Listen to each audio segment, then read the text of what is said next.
जाए तो इस महीने 2025 के अगस्त महीने में आपके अपने मिथुन राशि के अनुसार कुछ तारीखें ऐसी होंगी जिन तारीखों को विशेष भाग्य की उन्नति या फिर यूं कहें कि कोई रुका हुआ कार्य सबसे ज्यादा गति प्रदान करेगा।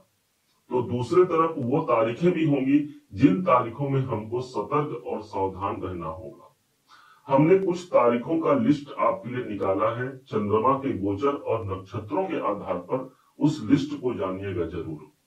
साथ ही साथ किस उपाय के माध्यम से इस अगस्त के महीने को एक बेहतर महीना हम बना सकते हैं, लाभ के प्रभाव को ले सकते हैं, इस बात को जानिएगा।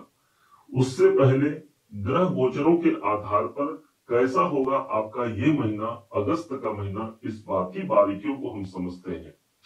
क्योंकि ये एक ऐसा महीना है जहां पर शुरुआत में ही देखा जाए तो सूर्य बुध का बुधादित्य राजयोग हमको द्वितीय भाव पर देखने को मिला है, जो कि हमारे धन का होता है। आर्थिक दृष्टिकोण से यदि समझा जाए तो सूर्य बुधादित्य योग का प्रभाव हमको आर्थिक रूप से सबल नहीं बल्कि कोई आर्थिक मामले रुके हुए हैं उसको भी गति प्रदान कराता है।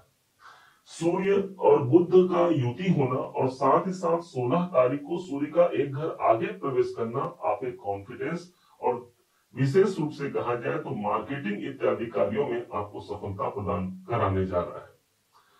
स्वास्थ्य के विषय में जानते हैं। स्वास्थ्य हमारा तन भाव है, हमारा लग्न, हमारी राशि, और यहाँ के मालिक बुध बनते हैं और बुध स्वयं द्वितीय भाव पर स्थित है। 11 तारीख को यही बुध वक्री अवस्था से मार्गी अवस्था पर आ जाएंगे। इस हिसाब से भी समझा जाए तो हमारा स्वास्थ्य, हमारा कॉन्फिडेंस हमारे अंदर विद्यमान रहेगा। एक बेहतर स्वास्थ्य का लाभ हम ले पाते हैं। अब आइए समझते हैं सुख की स्थिति क्या रहेगी। मंगल जैसा एनर्जी ग्रह हमको मिला है हमारे चतुर्थ भाव पर, और यही वो स्थान है जो हमारे सुखों का स्थान है। हालांकि मंगल यहाँ पर अपने शत्रु बुध की राशि पर है, परंतु इसी मंगल की 8वीं दृष्टि सीधे लाभ के भाव पर प्रयुक्त हो रही है। अर्थात जो हम कामनाओं की प्राप्ति चाहते हैं, जिससे हम सुखी होना चाहते हैं, उस तक हम पहुंच पाएंगे। चतुर्थ भाव पर मंगल है।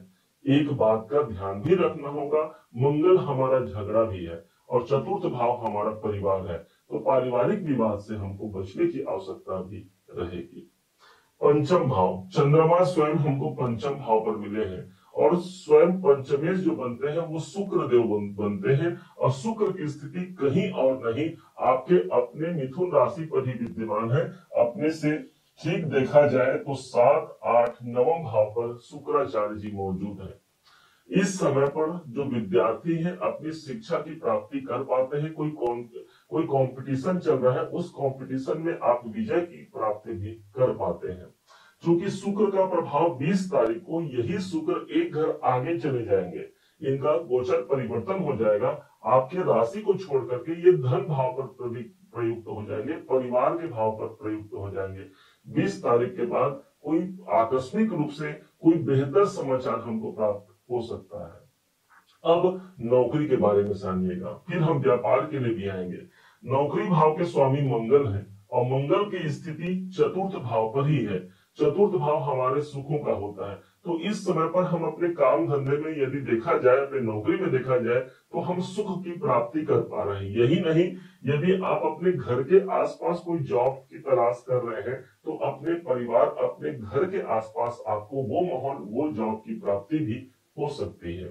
क्योंकि मंगल जब षष्ठेश होकर के चतुर्थ भाव पर रहेंगे, तो जो लोग अपना स्थान अपने घर के आसपास चाहते हैं, इसके अलावा जो अपने नए कंपनी की शुरुआत करना चाह रहे हैं या कोई नए कंपनी का ज्वाइनिंग करना चाह रहे हैं, ये महीना उनका सपोर्ट करने वाला महीना निकल कर सामने आएगा। अब आइए समझते हैं व्यापार की स्थिति क्या रहेगी। व्यापार भाव के स्वामी देवगुरु बृहस्पति हैं और इसी महीने 13 अगस्त को देवगुरु बृहस्पति पुनर्वसु नक्षत्र पर प्रवेश कर जाएंगे। पुनर्वसु नक्षत्र के मालिक स्वयं देवगुरु बृहस्पति बनते हैं, इसलिए एक ग्रह अपने ही नक्षत्र पर होगा, अर्थात उसका पावर बढ़ जाएगा, उसका फल देने की जो प्रवृत्ति है वो बढ़ जाएगी। यही वो समय होगा जब व्यापार में एक नवीनता को हम हासिल कर पाते हैं। न सिर्फ इस अगस्त के 13 तारीख से बल्कि 5 दिसंबर तक देवगुरु बृहस्पति अपने ही नक्षत्र पुनर्वसु पर रहेंगे और इस समय पर गुरु आपके अपने राशि पर विद्यमान है, इसलिए व्यापारिक गतिविधियों को बढ़ा सकते हैं। गुरु की अपने स्वयं सप्तम भाव पर दृष्टि जा रही है। व्यापार हमारा अनुकूलता से आगे बढ़ने वाला प्रतीत होगा। अब आते हैं भाग्य भाव पर। भाग्य का स्थान राहु देव विद्यमान है। राहु हमको भय और भ्रम दे सकते हैं।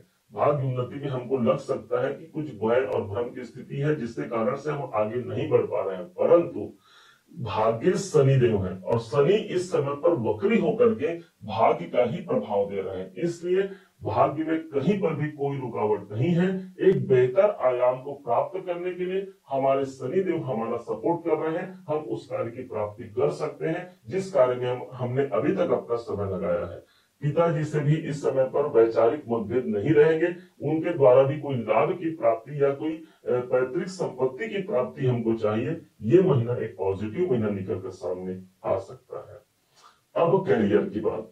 कैरियर दसम भाव है और यही वो घर है जो ये डिसाइड करता है कि आप नौकरी करेंगे या फिर व्यापार करेंगे। कैरियर भाव के स्वामी शनि देव हैं और शनि देव जब स्वयं कैरियर के कारक शनि देव है और वक्री अवस्था पर चल रहे हैं, तो थोड़ा सा काम में हमको ज्यादा मेहनत करने की आवश्यकता रहेगी। जो आपके कलीग हैं, जो आपके बॉस हैं, इनके संग हमको वैचारिक मतभेद से बचना होगा। अन्यथा यहाँ पर शनि देव का जो प्रभाव है एक पॉजिटिव प्रभाव है। शनि देव स्वयं भाग्य के स्वामी होकर के कैरियर भाव पर है, अर्थात भाग्य और कैरियर दोनों का सपोर्ट हमको इस महीने सबसे ज्यादा मजबूती से मिलने जा रहा है। अब वो तारीख समझ लेते हैं जिन तारीखों में आपके शुभ परिणाम मिलने जा रहे हैं। कोई नवीन कार्य किया जा सकता है और शुभ योग इन तारीखों में रहेगा। शुभ तारीखों में रहेगा 14 अगस्त, 15, 19, 20, 23 और 24 तारीख अनुकूल साबित होंगे। इसके विरुद्ध जिन तारीखों में हमको सावधान रहना है, 7, 8, 9, 17, 25 और 26 अगस्त को कुछ सतर्क रहने की आवश्यकता भी रहेगी। अब कौन सा उपाय किया जाए, ध्यान दीजिएगा। इस समय पर सूर्य देव ठीक हमारे पंचम तीसरे भाव पर मौजूद रहेंगे। सूर्य केतु का सूर्य ग्रहण योग बनेगा, इसलिए अपने तीसरे घर हमारे हाथ का होता है और सूर्य स्वयं देवता है, एक ऐसे देवता जो हमको उजाला प्रदान करते हैं।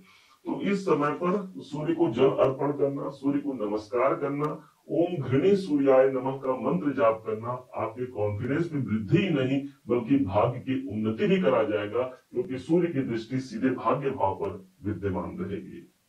उम्मीद है आप सबने इसे समझा, आप सबने इसे जाना है। यदि आप इसे समझा है, जाना है, मेरे समझाने का प्रयास यदि आपको सार्थक लगा हो, मेरे समझाने का तरीका यदि आपको सार्थक लगा हो, तो हर बार की भांति इस बार भी अपना प्यार भरा लाइक और कमेंट करना कभी मत भूलिएगा। और हाँ, यदि अभी तक आपने चैनल को सब्सक्राइब नहीं किया है, सब्सक्राइब जरूर कीजिएगा। पुनः एक बार फिर आप सभी का दिवस बहुत मंगलमय हो, इन्हीं शुभकामनाओं के साथ जय श्री राम।